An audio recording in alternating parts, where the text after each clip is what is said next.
ഈശോയുടെ സ്നേഹത്തിൽ തിരുക്കുടുംബത്തിലേക്ക് സ്വാഗതം. ഇന്ന് നമുക്ക് വേറൊരു സത്യത്തിലോട്ട് കടന്നു പോകാം.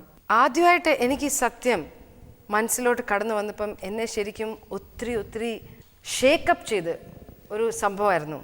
God meant parental love to be the first felt experience of his love. ഈ ലോകത്തിൽ ഒരു കുഞ്ഞ് പിറന്ന, ഏത് കുഞ്ഞ് ഈ ലോകത്തിൽ പിറന്നാലും ദൈവപദ്ധതി പ്രകാരം ആ കുഞ്ഞിന് ദൈവത്തിൻ്റെ സ്നേഹത്തിൻ്റെ ഏറ്റവും ആദ്യത്തെ അനുഭവം മാതാപിതാക്കൾ വഴി ആയിരിക്കണം എന്നായിരുന്നു ദൈവം ആഗ്രഹിച്ചത്. ഈ സത്യം ആദ്യമായിട്ട് എൻ്റെ മനസ്സിലോട്ട് കടന്നു വന്നപ്പം ഞാനും വേറെ 2 അമ്മമാരും ഒരുമിച്ച് പ്രാർത്ഥിക്കാൻ ഇരുന്നപ്പോഴാണ് ഇത് ചർച്ചയിലേക്ക് വന്നത്. അത് കേട്ടപ്പം തൊട്ട് എൻ്റെ മനസ്സിൽ പരിശുദ്ധാത്മാവ് മനസ്സിലാക്കാൻ തുടങ്ങി. ഞാൻ പ്രവർത്തിക്കുന്ന പല രീതികളും ദൈവത്തിൻ്റെ സ്നേഹം ശരിക്കും എൻ്റെ മക്കൾക്ക് പകർന്നു കൊടുക്കുന്നതായിരുന്നോ? പല പ്രാവശ്യം അല്ലായിരുന്നു, പല പ്രാവശ്യം ആയിരുന്നു. ഇപ്പം പല പ്രാവശ്യം ഞാൻ എടുത്തു ചാടിയ ഒരു സംസാരിക്കുന്ന മുമ്പായിട്ട് എൻ്റെ മനസ്സിലോട്ട് ആദ്യം കടന്നു വരുന്ന ഒരു സംഭവമാണ്, ഞാൻ ദൈവത്തിൻ്റെ സ്നേഹം എൻ്റെ ഈ മക്കൾക്ക് കാണിക്കുന്നുണ്ടോ? Am I mirroring the love of my God to my children through my words and my actions? നമ്മുടെ ഈ ഒരു സംഭവം നമ്മളുടെ മനസ്സിൽ ശരിക്കും ഒന്ന് പതിച്ചു വന്നാൽ നമ്മളെ ഒത്തിരി ഡിസിപ്ലിൻ ചെയ്യുന്നതിൻ്റെ ഒരു അനുഭവം വരും.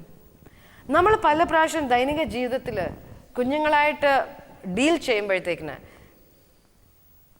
പരിശുദ്ധാത്മാവിൻ്റെ എന്ത് രീതി ആയിരിക്കാമെന്ന് നമുക്കൊരു ഉൾക്കാഴ്ച കിട്ടുന്നത് ഈ ഒരു ഗൈഡ് ലൈൻ നമ്മുടെ മനസ്സിലുണ്ടെങ്കിലാണ്. നമുക്ക് സ്ക്രീനിലേക്കൊന്ന് നോക്കാം. നമ്മളുടെയും നമ്മുടെ ജീവിത പങ്കാളിയുടെയും നമ്മുടെ മക്കളുടെയും നമ്മുടെ കുടുംബാംഗങ്ങളുടെയും ഓരോരുത്തരുടെ സ്വഭാവം രൂപീകരിച്ച് വരുന്നത് 3 പ്രധാനപ്പെട്ട ഘടകങ്ങൾ നമ്മളെ പങ്കിടുന്നുകൊണ്ടാണ്. ആദ്യം ടെമ്പറമെൻറ്റ് എന്ന് പറഞ്ഞാൽ ഞാൻ ജന്മന എനിക്ക് കിട്ടുന്ന സ്വഭാവ രീതികൾ. ചിലർ ജന്മന ശാന്തശീലമായിരിക്കും, ചിലർ എടുത്തുചാട്ടുകാരായിരിക്കും, ചിലർ വളരെ എല്ലാവരോടും ഇടപെടാൻ മുമ്പോട്ട് നടക്കുന്നവരായിരിക്കും, ചിലർ വളരെ പിന്നോട്ട് മാറുന്നവരായിരിക്കാം. ബേസിക്കലി ഞങ്ങൾക്ക് ഓരോരുത്തർക്ക് ചില ടെമ്പറമെൻറ്റ്സ് ഉണ്ട്. 2, നമ്മുടെ ചുറ്റിനുള്ള നമ്മുടെ എൻവയൺമെൻറ്റ്.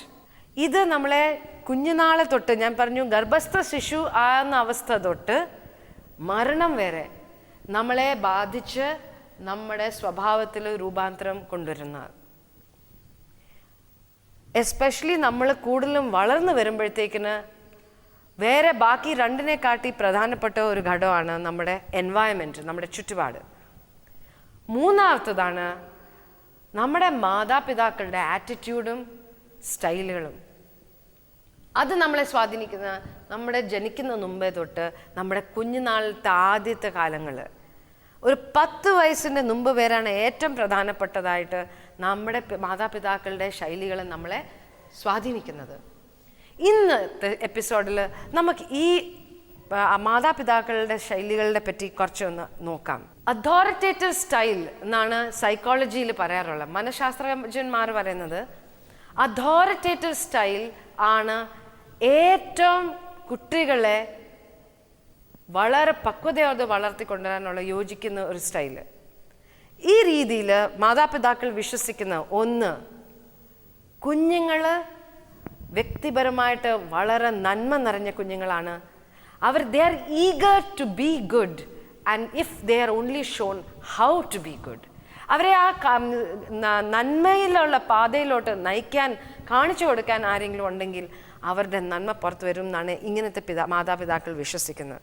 2, ഇവരെന്തെങ്കിലും നല്ല കാര്യങ്ങൾ അവരുടെ പെരുമാറ്റത്തിൽ കാണിക്കുമ്പോഴത്തേക്കിന് ഉടനെ അവരെ അഭിനന്ദിക്കുന്ന ഒരു രീതി. 3, ക്വിക്ക് ടു കറക്റ്റ്. അവർ നന്മയിൽ നിന്ന് മാറി ഒരു വ്യത്യസ്തമായ അസ്വസ്ഥപ്പെടുത്തുന്ന എന്തെങ്കിലും പെരുമാറ്റം കാണിക്കുമ്പം അവരെ പെട്ടെന്ന് കറക്റ്റ് ചെയ്ത് അവരെ പെട്ടെന്ന് തിരുത്തി കൊണ്ടുവരുന്ന ഒരു രീതി.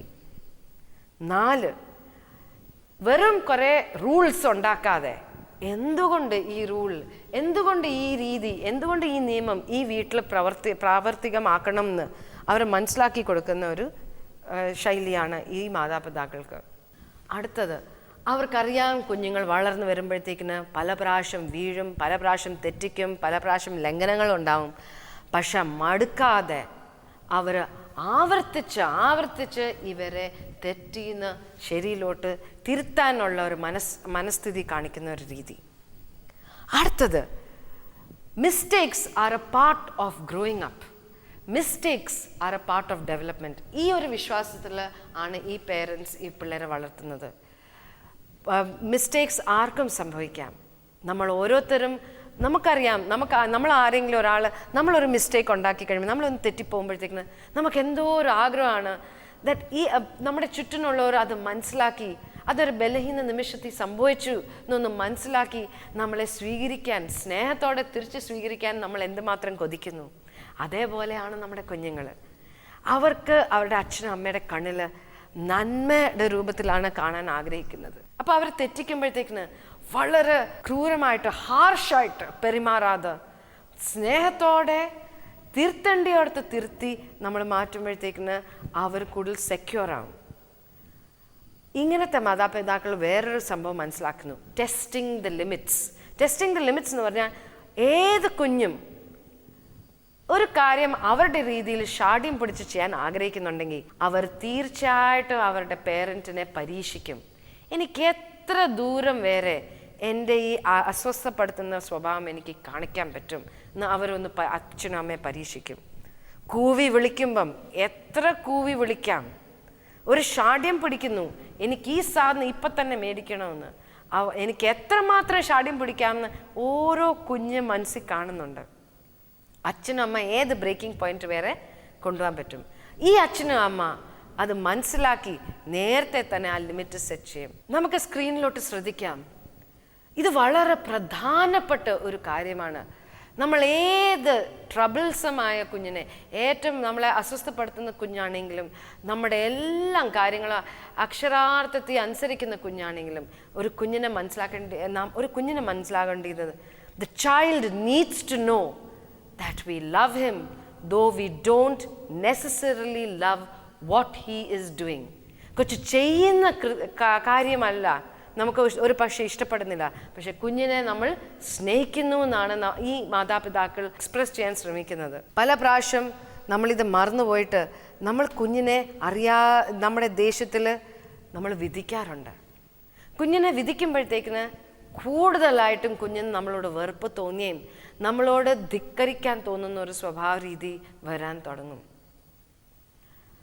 ആ സമയത്തും ഒരു അച്ഛനും അമ്മ പെട്ടെന്ന് ലിമിറ്റ് തിരിച്ച് മനസ്സിലാക്കി കൊടുക്കാൻ പിള്ളേരെ ശ്രമിക്കണം. ഒരു എക്സ്റ്റേണൽ ഒരു ലിമിറ്റ് കുഞ്ഞിനുണ്ടെങ്കിലാണ് കുഞ്ഞിനൊരു സെൻസ് ഓഫ് സെക്യൂരിറ്റി വരുന്നത്. ഈ സെക്യൂരിറ്റി എന്ന് പറഞ്ഞാൽ, ഇപ്പം ഞാനൊരു ഉദാഹരണം പറയാം. നമ്മളൊരു വലിയ സ്ഥാപനത്തിൽ ജോലി ചെയ്യുക. നമുക്ക് ആ സമയത്ത് നമ്മൾ ചെയ്തുകൊണ്ടിരിക്കുമ്പോൾ നമുക്ക് തെറ്റുകൾ പറ്റാം. നമ്മൾ ചില ഫയലുകൾ ഒപ്പിടുമ്പോഴും ചില പ്രോജക്റ്റ് രൂപം കൊടുക്കുമ്പോഴത്തേക്കിന് പല പ്രാവശ്യം നമ്മളുടെ മേലധികാരി വളരെ ശ്രദ്ധയോടെ നമ്മൾ ചെയ്യുന്ന കാര്യങ്ങൾ ഒരു മേൽനോട്ടം കൊടുക്കുന്നുണ്ടെങ്കിൽ നമ്മൾ വളരെ സെക്യൂറായിട്ടാണ് നമ്മുടെ കാര്യങ്ങൾ ചെയ്യുന്നത്. എന്താന്ന് പറഞ്ഞാൽ, ഞാൻ അഥവാ തെറ്റിപ്പോയാൽ എൻ്റെ മേലധികാരി എന്നെ തിരുത്താനുണ്ടല്ലോ എന്നുള്ളൊരു സെക്യൂരിറ്റിയിലായിരിക്കും ഞാൻ ആ കാര്യം ചെയ്യുന്നത്. അതേ രീതിയിലാണ് മക്കൾ. പല പ്രാവശ്യം ഒരു കുഞ്ഞ് വളരെ അസ്വസ്ഥപ്പെടുത്തുന്ന രീതിയിൽ പെരുമാറിക്കൊണ്ടിരിക്കുമ്പോൾ പോലും കുഞ്ഞ് ആഗ്രഹിക്കുന്ന ആരെങ്കിലും എന്നെ ഒന്ന് നിയന്ത്രിക്കാനുണ്ടായിരുന്നെങ്കിൽ, എന്താന്ന് പറഞ്ഞാൽ കുഞ്ഞിന് സ്വന്തമായിട്ട് നിയന്ത്രിക്കാൻ പറ്റുന്നില്ല. അപ്പോൾ കുഞ്ഞിന് ഏറ്റവും സെക്യൂരിറ്റി നമുക്ക് തോന്നുന്നത് നിയന്ത്രിക്കാനും ചിട്ടപ്പെടുത്താനായിട്ട്, അച്ചടക്കം പഠിപ്പിക്കാനായിട്ട് ഒരു അച്ഛനമ്മ ഉണ്ടെങ്കിലാണ്. പ്രിയപ്പെട്ടവരെ, ശരിക്കും നമ്മളിത് മനസ്സിലാക്കി കഴിഞ്ഞാൽ നമ്മുടെ മക്കൾ ഏത് രീതിയിൽ എങ്ങനെയെങ്കിലും നോക്കിയും കണ്ടും വളരട്ടെ എന്നൊന്നും ഒരിക്കലും നമ്മൾ വിട്ടുകൊടുക്കത്തില്ല. ദൈവം ആഗ്രഹിക്കുന്നു, ദൈവം നമ്മളെ ആ കുടുംബത്തിൽ തന്നെ ഈ മക്കളെ ഏൽപ്പിച്ചിരിക്കുന്നത് അവരുടെ ജീവിതത്തിൽ ആ സെൻസ് ഓഫ് സെക്യൂരിറ്റി കൊണ്ടുവരാനാണ്.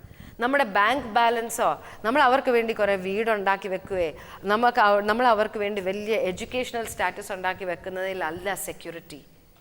സെക്യൂരിറ്റി അവരൊരു ചിട്ടയിൽ വളർത്തുമ്പോഴത്തേക്കിന് ദൈവത്തിൻ്റെ സ്നേഹത്തിലും ദൈവത്തിലാണ് നമ്മുടെ ആശ്രയം, ദൈവമാണ് നമ്മുടെ സെക്യൂരിറ്റിയിലോട്ട് വളർത്തി വരുമ്പോഴത്തേക്കിനാണ് ശരിക്കും നമ്മുടെ കുഞ്ഞുങ്ങൾക്ക് നമ്മളൊരു നിധിയും ഒരു സെക്യൂരിറ്റി, ലൈഫ് സെക്യൂരിറ്റി ഉണ്ടാക്കുന്നത്. പല പ്രാവശ്യം മാതാപിതാക്കൾ ഇന്നത്തെ കാലഘട്ടത്തിൽ കുഞ്ഞിനെ ഹാൻഡിൽ ചെയ്യാൻ പറ്റുന്നേക്കാട്ടി കൂടുതൽ ഫ്രീഡം കൊടുത്ത് കുഞ്ഞാണ് നിശ്ചയിക്കുന്നത് ഒരു കടയിൽ കയറിയ എന്ത് മേടിക്കണം, എന്തൊക്കെ രീതിയിൽ എന്ത് ചെയ്യണം, ഏത് സമയത്ത് എന്ത് കാണണം, എന്ത് കളിക്കണം എന്നൊക്കെ കുഞ്ഞ് വിചാരിച്ച് കുഞ്ഞിൻ്റെ രീതിയിൽ പോകുമ്പോഴത്തേക്കിന് പല പ്രാവശ്യം ഒരു ട്രെയിൻ ഡീറെയിൽ ചെയ്ത് പോകുന്ന പോലത്തെ ഒരു പോക്കായി പോകുന്നു. കുഞ്ഞിനെ ഹാൻഡിൽ ചെയ്യാൻ പറ്റുന്നേക്കാട്ടി കൂടുതൽ ഒരു ലിമിറ്റ് സെറ്റിംഗ് പേരൻസ് ചെയ്യാതെ കുഞ്ഞിനെ വിട്ടുകൊടുക്കുമ്പോഴത്തേക്കിന് പല പ്രാവശ്യം കുഞ്ഞ് വീടിൻ്റെ പുറത്തോട്ട് ഇറങ്ങി കഴിയുമ്പോഴത്തേക്കിന് ആർക്കും കുഞ്ഞായിട്ട് അഡ്ജസ്റ്റ് ചെയ്യാൻ പറ്റാത്തൊരവസ്ഥയായി പോകുന്നു. കുഞ്ഞ് രണ്ടാമതെ കുറച്ചുകൂടെ മുതിർന്നായി കഴിയുമ്പോഴത്തേക്കിനും ഒരു ഹോസ്റ്റൽ സെറ്റപ്പിലോട്ട് പോകുന്നു, അല്ലെ ജോലി സ്ഥലത്ത് ജോലിക്ക് പ്രവേശിക്കുന്നു. അവിടെയും അതേ കുഞ്ഞും ഇപ്പം വലുതായി ഒരു അഡൾട്ട് ആയിട്ടും കൂടെ അഡ്ജസ്റ്റ് ചെയ്യാൻ അസ്വസ്ഥപ്പെടുന്നു. ഒരു ജോലി ബോസിൻ്റെ കൂടെ യോജിച്ച് പോകാത്തതുകൊണ്ട് ഒരു ജോലി ഇട്ടിട്ട് അടുത്ത ജോലിയിലോട്ട് പോകുന്നു. ഇതുപോലെ ജീവിതത്തിൽ പല വിജയിക്കാൻ പറ്റുന്ന വളരെ ഇൻ്റലിജൻ്റ് ആയിട്ട് പിള്ളേർക്ക് പോലും ജീവിതമായിട്ട് പുറത്തു പോകാൻ പറ്റാത്തൊരവസ്ഥയിലോട്ട് പോകുന്നു.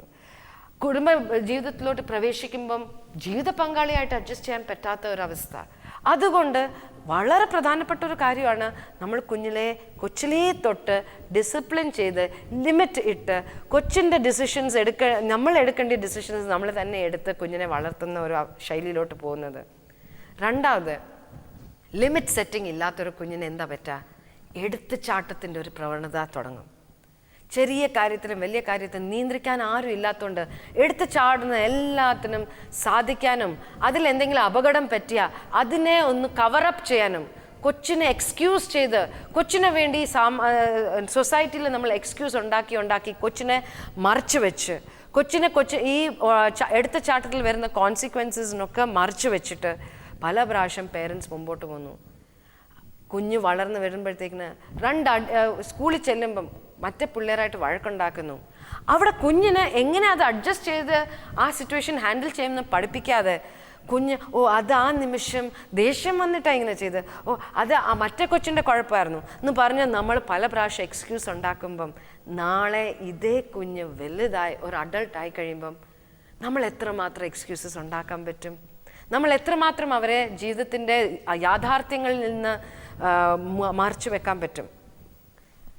അടുത്തത്, ഇങ്ങനത്തെ കുഞ്ഞ് പെട്ടെന്ന് വിധിച്ചുകൊണ്ടിരിക്കുന്നതുകൊണ്ട് ജീവിതത്തിൽ ഒരു സന്തോഷം ഇല്ലാത്തൊരവസ്ഥ. ബിക്കോസ് ഏത് സിറ്റുവേഷനിലോട്ട് കടന്നു പോകുമ്പോൾ ആ ആളുകളെ വിധിക്കാൻ തുടങ്ങുന്നു. കുഞ്ഞ് വളരെ ഇൻസെക്യൂർ ആവുന്നതുകൊണ്ട് ഈ ഇൻസെക്യൂരിറ്റി കുഞ്ഞ് കാണിക്കുന്ന ഭയങ്കര ഇടി ബഹളം ഉള്ള രീതിയാകാം, അല്ലെങ്കിൽ വളരെ സൊസൈറ്റിയിൽ നിന്ന് വിഡ്രോ ചെയ്ത് ആളുകളെ ഫേസ് ചെയ്യാൻ പറ്റാത്തൊരു രീതിയിലോട്ട് പോവാം. രണ്ടാമത്, മുതിർന്നവരെ അല്ലെ വേറെ ആളുകളെ റെസ്പെക്റ്റ് ചെയ്യാൻ പറ്റാത്ത ഒരവസ്ഥയിലോട്ട് ഈ കുഞ്ഞ് വളർന്നു വരും. പക്ഷേ നമ്മൾ ലിമിറ്റ് സെറ്റ് ചെയ്ത് കുഞ്ഞിനെ അതോറിറ്റേറ്റീവ് സ്റ്റൈലിലായിട്ടാണ് കുഞ്ഞിനെ വളർത്തുന്നെങ്കിൽ കുഞ്ഞ് ആളുകളായിട്ടുള്ള ഇടപെടലിൽ വളരെ വ്യത്യസ്തമായ ഒരു വ്യക്തിയായിട്ട് വരും. He will always know the security that എന്ത് പ്രശ്നത്തിൽ ചാടിയാലും എൻ്റെ അച്ഛനും അമ്മ എന്നെ കറക്റ്റ് ചെയ്യാനുമുണ്ട്, എനിക്ക് അവരെ ആശ്രയിക്കാൻ പറ്റും. ഇങ്ങനത്തെ ഒരു കുഞ്ഞിനെ തന്നെ ഒരു വിലപ്പെട്ട വ്യക്തിയായിട്ട് മനസ്സിലാക്കും. ദൈവവചനം നീ ഒരു അമൂല്യമായ സൃഷ്ടിയാണെന്ന് പറയുമ്പോഴത്തേക്കിന് കുഞ്ഞിനെ അത് ഉൾക്കൊള്ളാൻ പറ്റും. കുഞ്ഞ് മറ്റു പിള്ളേരായിട്ടും മറ്റാളുകളോട് കുറച്ചുകൂടെ ടോളറൻ്റ് ആയിരിക്കും. അവരുടെ പോരായ്മകളെ ഏറ്റെടുക്കാനും ഒരു മാർജിനിട്ട് മനുഷ്യരുടെ വ്യക്തിപരമായ വിഷമങ്ങളെയൊക്കെ സ്വീകരിക്കാൻ പറ്റുന്ന ഒരാളായിട്ട് വരും.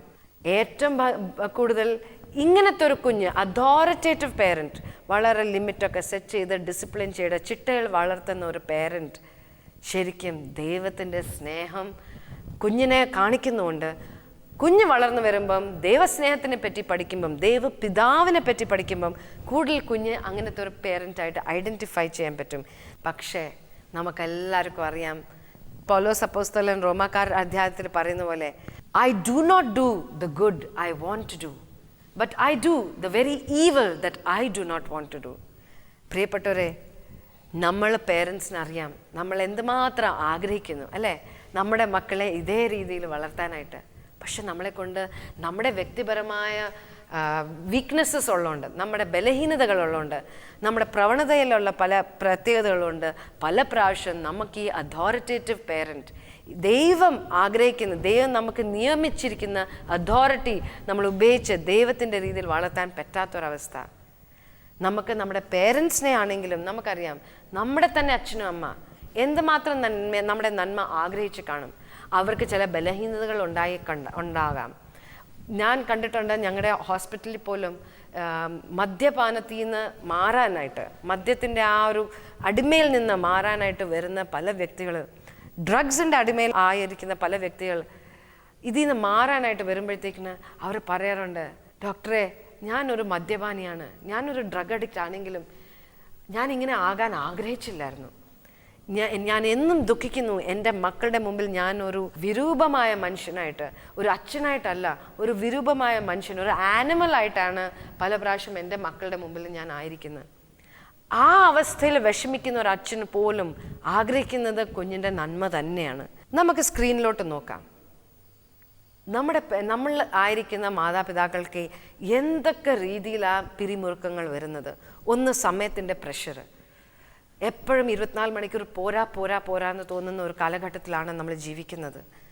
എന്തെങ്കിലും എപ്പോഴും ചെയ്യാൻ കാണും. അതുകൊണ്ട് മക്കളായിട്ട് സമയം കുറഞ്ഞു വരുന്നു. ഫിസിക്കൽ പ്രഷേഴ്സ്, മടുത്ത് ജോലി, ഓവർ ടൈം എല്ലാം കൂടെ ചെയ്ത് വരുമ്പോഴത്തേക്കിന് ക്ഷീണിച്ച് ഒരു പരുവായിട്ടാണ് നമ്മൾ വീട്ടിലോട്ട് കയറി വരുന്നത്. അപ്പം നമുക്ക് നമ്മുടെ മക്കളായിട്ട് ക്ഷമയോടെ സംസാരിക്കാനോ കേട്ടിരിക്കാനോ ഒന്നും നമുക്ക് പറ്റാത്തൊരവസ്ഥ. 3, ഫൈനാൻഷ്യൽ പ്രഷേഴ്സ്. നമുക്ക് പല രീതിയിലും പൈസയുടെ മുറുക്കങ്ങൾ വരാം. നമ്മുടെ ചുറ്റിന് ധാരാളം ആളും പേരുണ്ടായിട്ടും നമുക്ക് ദയവായിട്ടൊരു ബന്ധമില്ലാത്തതുകൊണ്ട് പല പ്രാവശ്യം നമ്മൾ ഏകാന്തതയും ഒരു ഹെൽപ്ലെസ് സിറ്റുവേഷനായിട്ട് അനുഭവപ്പെടുന്ന ഒരവസ്ഥ. പിന്നെ അടുത്തത്, പല പ്രാവശ്യം നമ്മുടെ സമപ്രായക്കാർ അവർക്കിതുണ്ട് അതുണ്ട്, അല്ലെങ്കിൽ ആ പേരൻസ് അവരുടെ മക്കളെ ഈ കാര്യത്തിന് വിടുന്നു, ഡാൻസിന് വിടുന്നു, അതിന് വിടുന്നു, എനിക്ക് എൻ്റെ മക്കളെ വിടണ്ടായോ എന്നുള്ള ഒരു ചിന്ത. നമ്മൾ മീഡിയ വഴി, നമ്മൾ മാധ്യമങ്ങൾ വഴി കാണുന്ന പല കാര്യങ്ങൾ, ഞങ്ങളുടെ വീട്ടിൽ ഇതും കൂടെ വേണമായിരുന്നു, അല്ല ഞങ്ങളുടെ വീട്ടിൽ ഈ മാധ്യമങ്ങൾ വഴി നമുക്ക് വരുന്ന പല ആറ്റിറ്റ്യൂഡ്സ് നമ്മളെ പ്രഷറൈസ് ചെയ്യുന്നു. മക്കളെ ഈ രീതി വളർത്തണം, ഈ പ്രൊഫഷനിലോട്ട് കയറ്റിയേ ഈ ലോകത്തിൽ രക്ഷപ്പെടത്തുള്ളൂ. ഇങ്ങനത്തെ പല പ്രഷേഴ്സ് നമ്മുടെ ജീവിതത്തിൽ വരുന്നു. ലാസ്റ്റിൽ കുടുംബത്തിനകത്തുള്ള വ്യക്തിപരമായ ബന്ധങ്ങളിൽ ഒരു പക്ഷേ നമുക്ക് പല പിരിമുറുക്കങ്ങൾ വരാറുണ്ട്. നമ്മൾ പല മാതാപിതാക്കൾക്കും ഒരു വലിയൊരു ആഗ്രഹമുണ്ട്, നമ്മൾ ഈശോയുടെ കൂടെ നടന്ന് തന്നെ മുമ്പോട്ട് കുടുംബജീവിതം നയിക്കണമെന്ന്. പക്ഷെ നമുക്ക് we have a sense of inadequacy and a sense of failure that brings us down. അത് നമുക്ക് സംഭവിക്കുന്നത് തന്നെ നമ്മൾ കൂടുതൽ നമ്മളെ തന്നെ ആശ്രയിച്ച് പരിശുദ്ധാത്മാവിലോട്ട് ആശ്രയിക്കാതെ വരുന്നൊരു സംഭവം കൊണ്ടാണ് നമ്മളിത് ഇങ്ങനെ നമുക്കൊരു അനുഭവം വരുന്നത്. പലപ്പോഴും ഞാൻ തന്നെ മടുത്ത് വീണ് കിടക്കുമ്പോഴാണ് പെട്ടെന്ന് എനിക്ക് മനസ്സിലാവുന്നത് ഞാൻ എന്തുമാത്രം എന്നിൽ തന്നെ ആശ്രയിച്ചു, പരിശുദ്ധാത്മാവിൽ ആശ്രയിച്ചില്ലായിരുന്നു എന്ന്. ശരിക്കും നമ്മൾ അതേ സിറ്റുവേഷനിൽ പരിശുദ്ധാത്മാവിനോട് ആശ്രയിക്കാൻ തുടങ്ങുമ്പം തന്നെ നമുക്ക് ആ വ്യത്യാസം നമ്മളിൽ വ്യത്യാസം വന്ന് കഴിയുമ്പോഴത്തേക്കും നമ്മുടെ സാഹചര്യത്തിൽ വരുന്നതാണ് ഞാൻ പല പ്രാവശ്യം എൻ്റെ ജീവിതത്തിൽ കണ്ടിരിക്കുന്നത്. അതുകൊണ്ട് നമുക്ക് ചെയ്യാൻ പറ്റുന്ന എന്തൊക്കെയാണ്? ഒന്ന്, ആദ്യം നമ്മൾ തിരിച്ചറിയുക, നമ്മളാണ് നമ്മുടെ മക്കൾക്ക് ഒരു mirror. We are a mirror of the love of God. നമ്മളിൽ കാണുന്നതാണ് ദൈവത്തിനെ പറ്റിയുള്ള കാഴ്ചപ്പാട് പിള്ളേർക്ക് കിട്ടുന്നത്. അതാണ് ഏറ്റവും ആദ്യത്തെ കാര്യം. നമ്മളത് മനസ്സിലാക്കി കഴിഞ്ഞാൽ തന്നെ നമ്മൾക്ക് വളരെ നമ്മുടെ ആ റെസ്പോൺസിബിലിറ്റിയുടെ ഒരു ഗൗരവം നമുക്ക് മനസ്സിലാവും. അപ്പം തന്നെ നമുക്ക് മനസ്സിലാവും നമ്മളായിട്ടൊന്നും ചെയ്യാൻ പറ്റത്തില്ല. ഈശോ പറയുന്നുണ്ട് യോഹന്നാന്റെ സുവിശേഷത്തിൽ, apart from me you can do nothing. ശരിക്കും കുടുംബജീവിതത്തിൽ നമുക്ക് വളരെ വ്യക്തമാണ്. നമ്മുടെ മക്കളായിട്ട് ഇടപെടുമ്പോഴും, നമ്മുടെ ജീവിത പങ്കാളിയായിട്ട് ഇടപെടുമ്പോഴും, നമ്മുടെ പേരൻസായിട്ട് ഇടപെടുമ്പോഴും, നമ്മുടെ ഇൻലോസ് ആയിട്ട് ഇടപെടുമ്പോഴും ഈശോയുടെ അപ്പാർട്ട് ഫ്രം ജീസസ് നമ്മളത് ശ്രമിച്ചാൽ we are utter failures. And therefore കുർബാനയുടെ ഇടയ്ക്ക് വളരെ ഭംഗിയായൊരു വാക്ക് ഞാൻ ഓർക്കാറുണ്ട്. നമ്മുടെ ബലഹീനമായ പ്രവണതയെ അങ്ങയുടെ സമൃദ്ധമായ മഹത്വം കൊണ്ട് അണിയിക്കുകയും ചെയ്യുന്നു. നമ്മൾ ഓരോ പ്രാവശ്യം വിശുദ്ധ കുർബാന സ്വീകരിക്കുമ്പം ഈ ഒരു പ്രോമിസ്, ദൈവത്തിൻ്റെ ഈ ഒരു പ്രോമിസ് നമ്മളിൽ നിറവേറാനായിട്ട് നമ്മൾ പ്രാർത്ഥിക്കുക. ദൈവം നമുക്ക് അവിടെ ദൈവത്തിൻ്റെ മഹത്വം അണിയിക്കുക. നമ്മുടെ ബലഹീനതയിൽ നമുക്ക് മനസ്സിലാകാം നമ്മൾ ശരിക്കും മൺകുടങ്ങളാണ്. 1 കൊരിന്ത്യസിൽ 4-ാം അധ്യായത്തിൽ പൗലോസ് അപ്പോസ്തലൻ പറയുന്നുണ്ട്, നമ്മൾ വെറും മൺകുടങ്ങളാണ്. പക്ഷെ ആ മൺകുടങ്ങളിൽ നമ്മളിൽ ദൈവത്തിൻ്റെ ഗ്രേസ്, ദൈവത്തിൻ്റെ കൃപ, പരിശുദ്ധാത്മാവിനെ ഒരു നിധിയായിട്ട് നമുക്ക് തന്നിരിക്കുകയാണ്. ഈ പിരിമുറുക്കങ്ങളുടെ ഇടയ്ക്ക് ലോകത്തിൻ്റെ രീതിയിൽ ഇതിനെയൊക്കെ കൈകാര്യം ചെയ്യാൻ ഞങ്ങൾ പോയാൽ നമ്മൾ തോറ്റ് മടുത്ത് ഫ്രസ്ട്രേറ്റഡ് ആവുമെന്നല്ലാതെ നമുക്കിതിനൊരു പരിഹാരം കിട്ടില്ല.